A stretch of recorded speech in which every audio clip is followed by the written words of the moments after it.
Hey everybody, what's going on? And welcome back to the Wheels Forgotten YouTube channel. Today we have a 2006 Dodge Charger RT. Picked this up from somebody I know. It had some issues. They didn't want to work on it anymore. Made a deal on it. Just dropped it off about an hour ago. So you're seeing this pretty much as I'm seeing it. I haven't touched it, haven't cleaned it up at all or done anything to it. It's an 06 RT, got leather interior.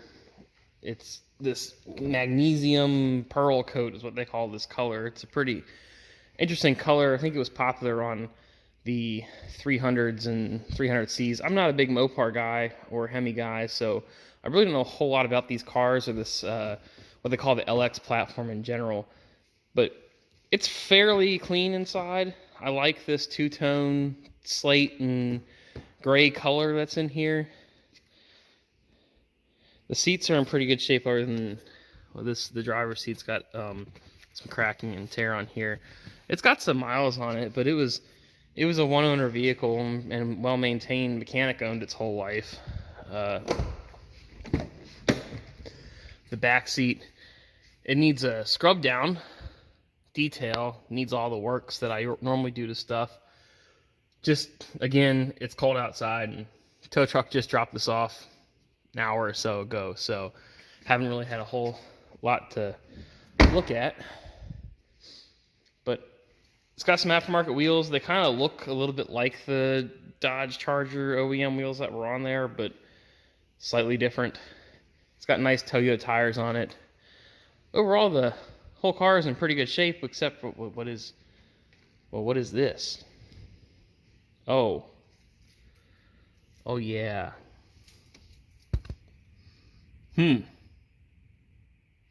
Pretty sure that's not supposed to be like that. So anyway, as you can tell, this is pretty much a deal here because it's got a blown up 5.7 in it.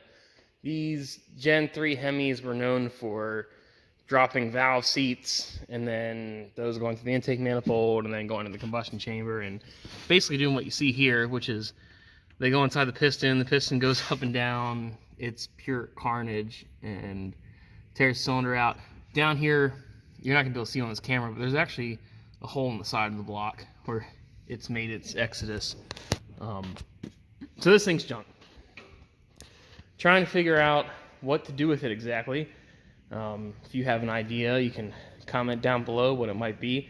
Been looking at reman motors, core charges, pulling the motor, putting a 6.1 in it, putting a 6.4 in it, doing a 4.0 or 410 stroker build on another motor. Haven't decided yet. So if you have any ideas or what maybe you'd like to see happen to it, the thing is, the thing's got all kinds of good parts on it, and I figured worst case scenario, it'd be good. It'd be great parts for somebody, and I'd come out okay on it. But maybe we'll play with it. Maybe we'll have some fun with it. Do something else with it. Make a drag car out of it. Make a street sleeper. Who knows?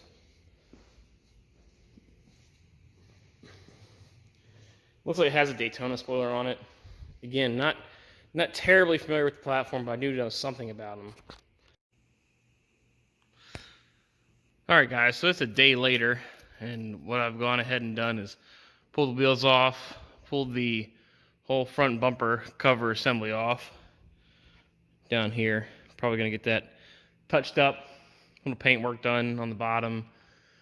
Also wanted some more room to work, get the radiator and condenser and all that out of the front and clean up here, check it all over. Pulled the front wing off and splash guards, and it's funny, I watched a couple videos of people doing this and everybody says that, oh, it's just 4 bolts and the thing just comes right off, and I tell you that nobody talked about the 10 bolts around the bottom or any of the covers that need to come off, or the fact that you have to take the splash guards out to get the nuts off the inner studs that go up there. Also notice this brake looks like a nice vinyl record, so looks like it's gonna need some brakes in its future. Also pulled cats and mid pipes out. There was probably the easiest takeout for exhaust I've ever done. This is pretty much, it's dark under here, but it's pretty much underside of the car. Pretty clean.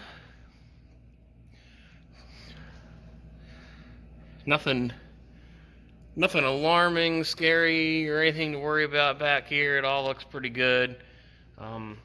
This car's got 148K on it, and I tell you, she's real solid. I mean, there isn't a speck of rust under this car at all.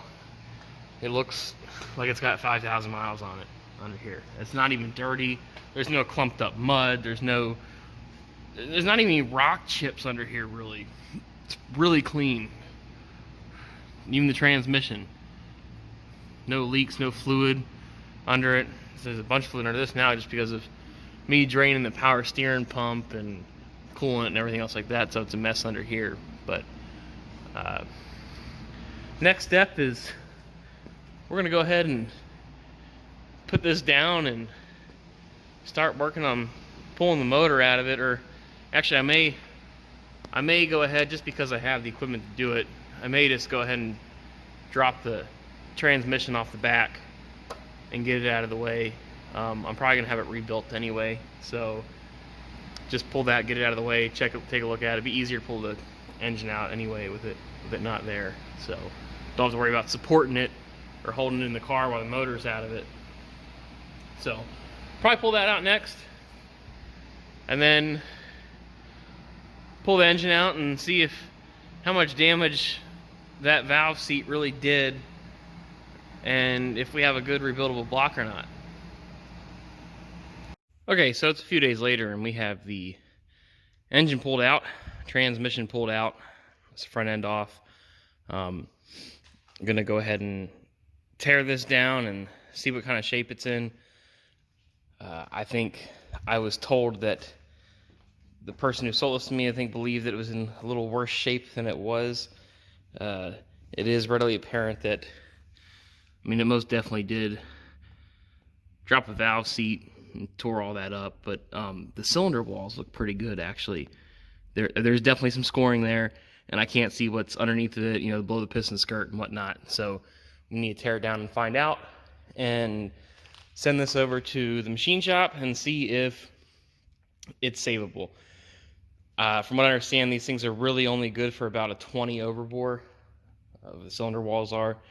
So if a 20 overbore won't clean it up, then probably looking at trying to find another block. But I think this one's probably good. So I'm gonna set this up and just do a quick little time lapse of the teardown of the short block. The rest of the top end was pretty straightforward, and I didn't film it because I tore it apart in the car, and it was just a lot of disconnecting hoses, unbolting the cylinder heads. Not really that big of a deal. The transmission came out pretty easy too. That was a simple drop drive shaft, drop a cross member, like 6 bolts out the back, and it came out pretty freely. I did the whole engine and transmission pull out with help in about 4 hours, and that was with some, screwing around and not necessarily working too hard. So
Alright guys, so as you can see, we got majority of the short block torn down, minus the timing cover and the camshaft and stuff. I was really more or less concerned of getting the pistons out of here and seeing how much damage I have in the cylinder and seeing if it's rebuildable. And it's better than I expected at first glance.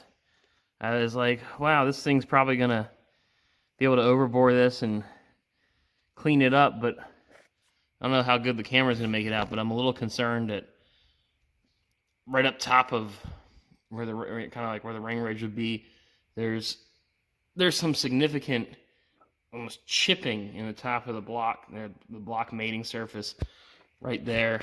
And if it would focus for me, that'd be great. And it's just not going to. There we go. Anyway, right around the sealing surface, especially right about there. Like I said, send this over to the machinist and see what he thinks. The rest of it looks pretty good. This motor's got almost 150K on it. I don't know if you saw it in the hyperlapse or not, but there's some skirt wear on pretty much all the pistons. Nothing too crazy or anything there. This is the piston in question, and like I said, for as bad as this piston is, I was really expecting the cylinder to be much worse than it was. And the cylinder head was pretty bad in this one too, but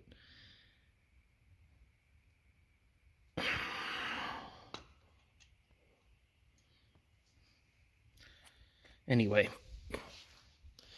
So yeah, I will give you guys an update as soon as I get this looked at. Maybe I'll take some additional footage of pulling the camshaft out. If there's anything crazy there, if it just looks like a camshaft and there's nothing interesting about it, then it's just not that exciting.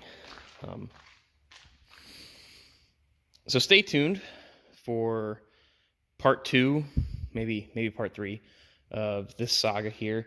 And if you do me a favor and like and subscribe, and drop down in the comments below there what you think we should really do with this. If it's rebuildable, I'm thinking about doing a stroker kit, since it's going to need pistons and probably machine work on the crank anyway, just by a whole new rotating assembly for it. But if you have another idea, or again, I'm new to the Mopar game here, so not exactly super experienced on where to go, what to get, who's got what, and what's really available for these motors.